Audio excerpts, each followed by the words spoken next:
just talk about it briefly and chronologically, and based on the project of new maritime museum, which is actually now being completed.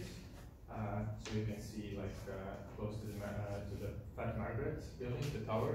You can see the cranes and stuff like this.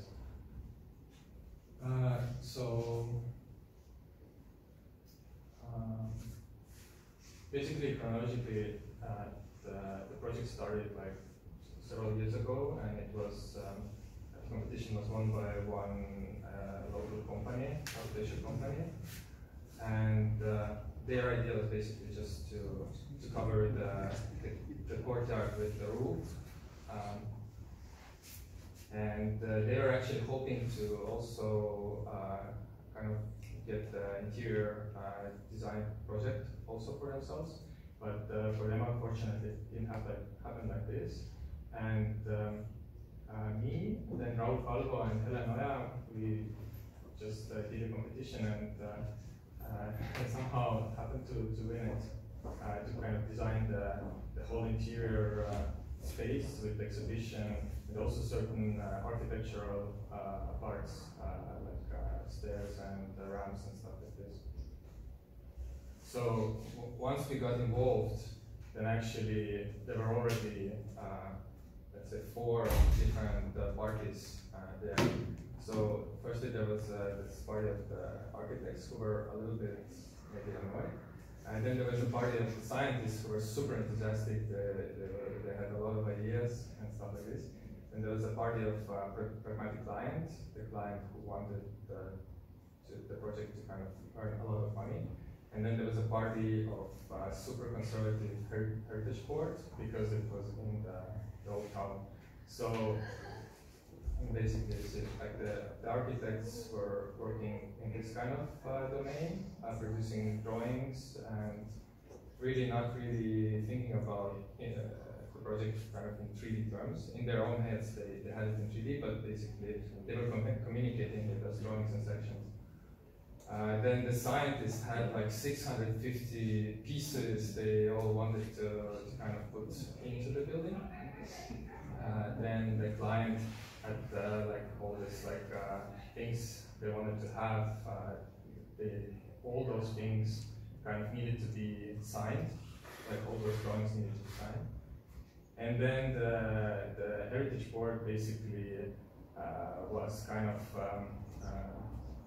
trying to stop the project in a way. They had an idea that why maritime museum, why not do a museum of cannons there, like the whole museum for the cannons. So it was kind of difficult to explain them, but then they found out that there's only a couple of cannons in Estonia, so they couldn't do it. So they had to accept the thing.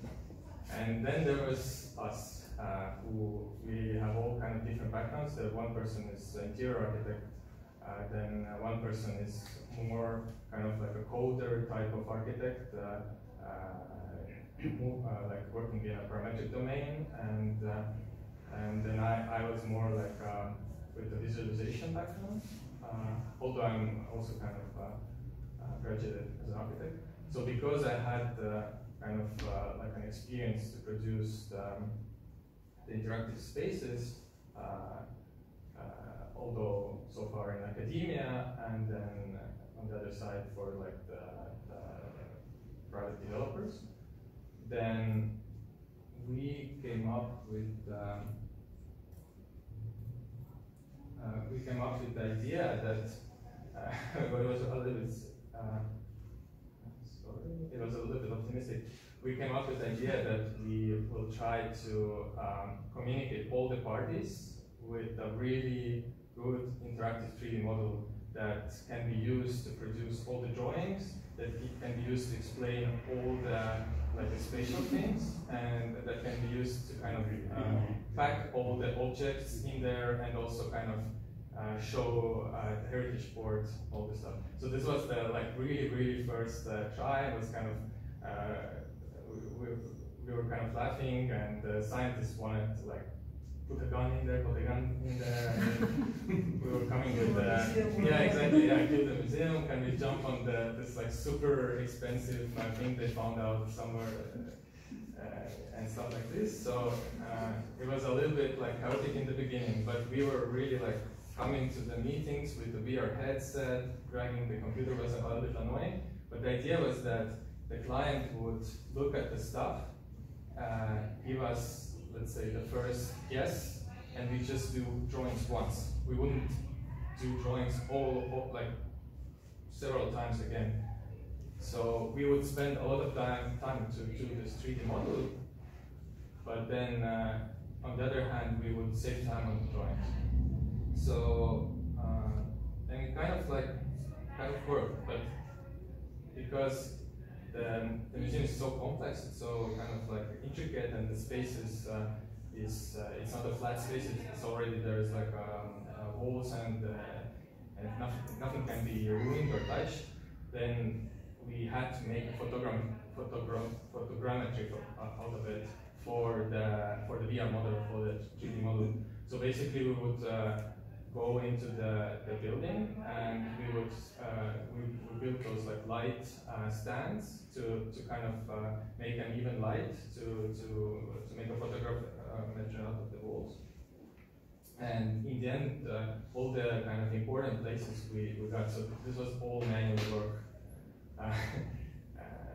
Yes, I don't know. Maybe you can ask Raul if he would do it again. I don't know, but it was actually fun to try. How much time did it take? A week, more than a week. But it was not so bad. But you can actually see that certain parts are not done. It's like the slabs, and there were still certain like kind of cupboards in there, but that was fine for us.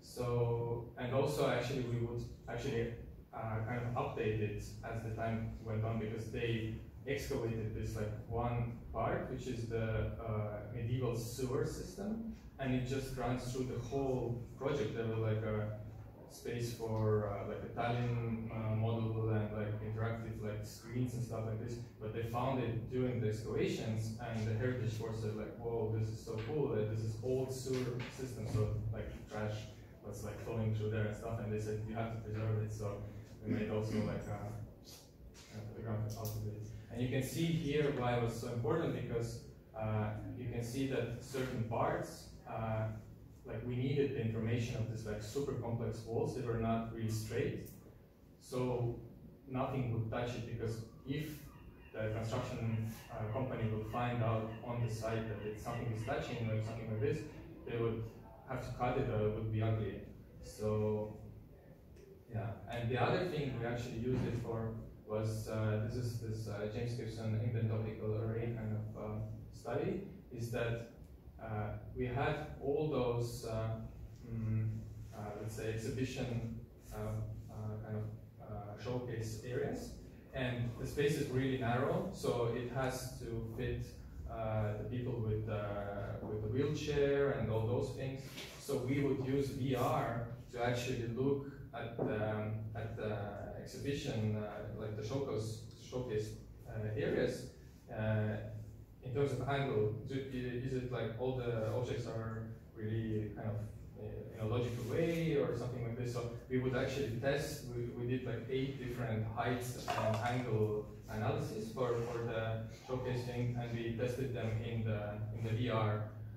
The other thing we wanted to test was is the space like open or closed, or is it like too tight or narrow? But at some point we would always come back to this, like people would complain that it felt like everything is smaller than it is. To kind of understand, is it tight or not, was bad, because of the way the VR headsets are now. They have this like almost like a snow goggles effect to them, and because of this thing, everything perceptually, that's our kind of take on it. We are not 100% sure in that, but because we tested with the different heights for the person, it was kind of like because of this tunnel kind of vision thing, that the field was not wide enough. It felt always like a little bit small, so we were not trusting the thing in that sense. But basically, this VR model that we were using for the design, we were also used to make all the drawings. We Raul populated the whole thing with all the objects, with codes, and the scientists would kind of argue with each other, like, can we put this one in there? No, your things cannot go in there. So they would see in 3 dimensions where the thing is. So we also made like little photogrammetries of all the ships, the models they had. So they actually really saw, and it was really easy to tell them, like, it doesn't fit in there. And they were like, oh, okay, we see it doesn't fit. So it was really like good. So yeah, basically this is like the final model. Just it's like I'm just walking, just opened it a couple of days ago. I just walked around it in it and there. So you can like just walk around it in the computer, or you can basically use the VR headset and look around. So you can see that all the photogrammetry wall is in there, and it was really good for also the Heritage Fund because they would see the scale better because of the size of the bricks. You could try to find some sort of, you can see there's some generic bricks, but it never comes close to the real thing. So like a lot of things were decided because of this, that the photogrammetry wall gave like a really good kind of like a scale to the whole project. Did you optimize it also, or? No, actually no, we just put like, we had like really good graphics card and we didn't care, but actually we should, ideally. So in the ear headset, at certain points where there's like a glass and this like dense mesh of photogrammetry, it starts a little bit like lagging. Yeah. But I think we are not expert with, you know, you have to mess with LODs and stuff like this, and so yeah. And then there are also these interactive exhibitions. Do you take these also into account somehow, or? Yeah, the interactive exhibition is done by Platform. It's the friend of Raul, Mick. So we would go to, we didn't get much input from them. They were like, we shouldn't start working now, we should start working later because time is money, whatever. They had their own schedule, but they actually took a lot of stuff from us. They took some certain ships for them, so to make their own interactive models, and I think they didn't even have to like, we didn't have this problem of like, oh, we don't want to give stuff to them because they were really good friends. They actually Mick's office has also helped us with some great projects that I have been showing. So yeah, it's actually this. Yeah, so we have like a nice kind of exchange of information and stuff. So yeah, and yeah, you can see that there were actually like proper drawings produced out of this model, and yeah, there's some like renders. Sometimes we wouldn't do the VR thing, wouldn't bother to bring the whole system somewhere. We just would send the renders and kind of worked on really the atmosphere instead of like once the model was really done, then it was really easy to like tweak other little things. Yeah, that's it. Thank you.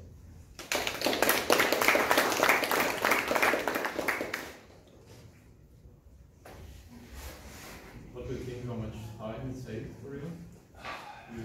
I think all in all, I think it was, the one thing is that what architects usually do is that they do things sometimes fast, and they kind of let the construction workers to make certain decisions. So let's say the architects who were responsible for the roof and stuff, their their plans and stuff, they had like error 30 centimeters, and we were like, why? That's not possible. That can be like this. But they were really calm, and they were like, yeah, this is all good. And actually, now I can see that construction workers actually kind of fix many things. So for us, it was we saved time in terms of we wanted to make it really specific. We wanted to work on specific things and control certain things and see visually certain things. And because of that, later to kind of like try to produce certain atmospheres and stuff would have been like really time consuming. So in that sense, we saved a lot of time. But if we wanted to do the project just like to get the money and just just make the drawings and stuff like this, and let construction workers decide as much as possible, then we could have done it even faster. So, but somehow, I don't know. That's why I said in the beginning that we were kind of idealistic, that we were trying to see, because we haven't done really proper projects alone before, even Raul, kind of like this architectural projects, even he's older, then we were trying to see, like, can we change something in the regular way people are doing architecture and stuff like this. So, and try to learn, as we learned a lot of about photogrammetry, and we learned about the VR thing and stuff like this. So I don't know, maybe we can use it somewhere later, maybe not. But I don't regret anything. But yeah, it's hard to answer this question.